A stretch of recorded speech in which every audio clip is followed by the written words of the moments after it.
அனைவருக்கும் வணக்கம். ஒரு இனிய செய்தி. இன்றைய மாலை செய்தியில் நாளை காலை 9:30 மணி அளவில் ஆளுநர் மாளிகையில் நமது தளபதி சிஎம்மாக நியமிக்கப்படுவார்.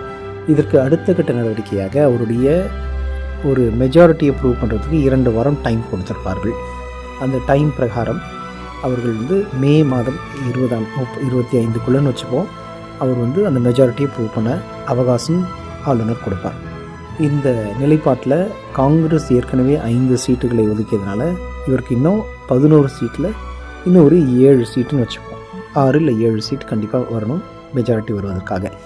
இது அவுட் சைட் சப்போர்ட்டாகவும் இருக்கலாம், இல்லை டைரக்ட் அலையன்ஸ் அக்ரிமெண்ட் மாதிரியாகவும் இருக்கலாம். இது எப்படி இந்த நிலைப்பாடு என்பது இன்னும் சரியாக தெரியவில்லை. மார்க்சிஸ்ட் கட்சிகள் சிபிஐ சிபிஎம் இணைவார்களா, இல்லை வேறு எப்படி வரும் என்பது இன்னும் புரியல.